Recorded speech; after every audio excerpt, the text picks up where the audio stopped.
Hello बच्चों। आज बात करेंगे हम मैग्नेटिक प्रॉपर्टीज़ की।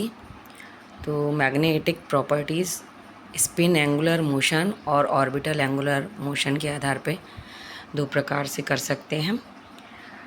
तो जब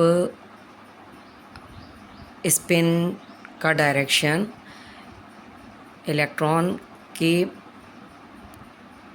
स्वयं के अक्ष में घूमता है तब उसे स्पिन एंगुलर मोशन कहते हैं, और जब नाभिक के चारों ओर घूमता है तो उससे ऑर्बिटल एंगुलर मोशन कहते हैं।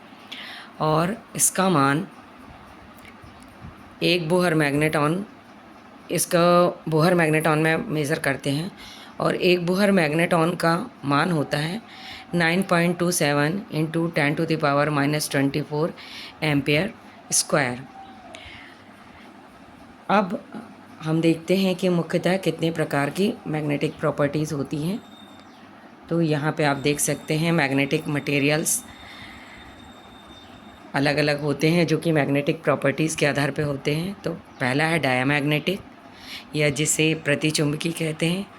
दूसरा है पैरामैग्नेटिक, जिसे अनुचुंबकी कहते हैं। तीसरा है फेरोमैग्नेटिक। चौथा है एंटी फेरोमैग्नेटिक, और पांचवा है फेरी मैग्नेटिक। तो अब एक एक करके सभी मैग्नेटिक मटेरियल्स को देखते हैं, इनकी प्रॉपर्टीज़। यहाँ पे सबसे पहले देखते हैं डायामैग्नेटिक। तो अगर आप इलेक्ट्रॉनिक कॉन्फ़िगरेशन देखेंगे तो यहाँ जिंक का या कॉपर प्लस का या Zn2+, जिंक 2+ आयन का देखेंगे तो आप स्पष्ट देख पा रहे हैं कि यहाँ पे कोई भी अनपेयर्ड इलेक्ट्रॉन नहीं है। तो जब इस प्रकार का अभिविन्यास होता है कि कोई भी अनपेयर्ड इलेक्ट्रॉन न हो, अर्थात दूसरे शब्दों में बोल सकते हैं सारे इलेक्ट्रॉन युग्मित हों, तो वह पदार्थ या वह आयन प्रतिचुंबकीय गुण दर्शाता है। इसके एग्जाम्पल देख लेते हैं। वाटर, सोडियम क्लोराइड, बेंजीन, ये सभी डायमैग्नेटिक मटेरियल्स हैं। नेक्स्ट आते हैं हम पैरामैग्नेटिक या अनुचुंबकीय मटेरियल्स पदार्थ। यहाँ पे आप देख सकते हैं क्रोमियम, Cr3+, कोबाल्ट, CO3+, इन सभी में अयुग्मित इलेक्ट्रॉन उपस्थित हैं। तो हम ये कह सकते हैं कि जब किसी तत्व में या आयन में अयुग्मित इलेक्ट्रॉन हों तो वह अनुचुंबकीय गुण, या जिसे हम बोलते हैं पैरामैग्नेटिक प्रॉपर्टी, दर्शाएगा। इसका एग्जाम्पल देख लेते हैं। आयरन 3 क्लोराइड, जिसमें आयरन 3 की ऑक्सीडेशन अवस्था 3 होती है। कॉपर सल्फेट, जिसमें कॉपर की ऑक्सीडेशन स्टेट 2 है। एंड क्रोमियम 3 क्लोराइड या क्रोमियम क्लोराइड, जिसमें कि क्रोमियम की ऑक्सीडेशन स्टेट 3 है। ये सभी पैरामैग्नेटिक प्रॉपर्टीज़ शो करेंगे और इसलिए इन्हें पैरामैग्नेटिक मटेरियल्स कहेंगे। अगला आते हैं फेरोमैग्नेटिक मटेरियल्स। तो फेरोमैग्नेटिक मटेरियल्स में जो इलेक्ट्रॉन्स का चक्रण होता है वो एक डोमेन में होता है। तो डोमेन में जब ये आप देख पा रहे हैं चक्रण हो रहा है, तो ये जब इस प्रकार का चक्रण होगा तो ये पदार्थ फेरोमैग्नेटिक गुण दर्शाएंगे और इन्हें फेरोमैग्नेटिक मटेरियल्स कहते हैं।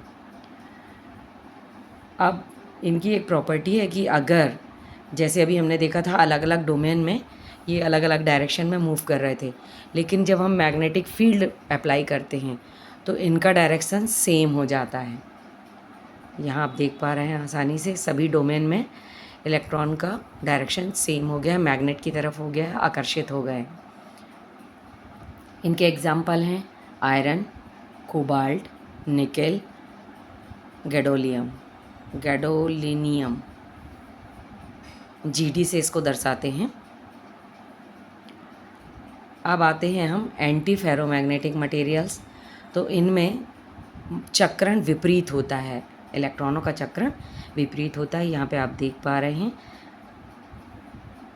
और इसका एग्जाम्पल है मैग्नीज डाइऑक्साइड। अब फेरी मैग्नेटिक मटेरियल्स, यहाँ पे आप देख पा रहे हैं कि 2 इलेक्ट्रॉनों का चक्रण क्लॉकवाइज है, एक का एंटी क्लॉकवाइज, फिर 2 का क्लॉकवाइज और एक का एंटी क्लॉकवाइज। तो इस प्रकार का जब चक्रण पाया जाएगा तो ये पदार्थ फेरी मैग्नेटिक प्रॉपर्टीज़ शो करेंगे। इसका एग्जाम्पल है मैग्नेटाइट और फेराइट्स। तो मैग्नेटाइट में Fe3O4 एग्जाम्पल है, और इसी प्रकार फेराइट्स और मैग्नेटाइट्स का एक्चुअली यहाँ पे पूरा एग्जाम्पल दिया गया है। Fe3O4, MgFe2O4 और ZnFe2O4। तो ये सारे पदार्थ फेरी मैग्नेटिक प्रॉपर्टीज़ दर्शाएंगे, इसलिए इन्हें फेरी मैग्नेटिक मटेरियल्स कहते हैं। तो आज के लिए इतना ही। Okay, bye, take care.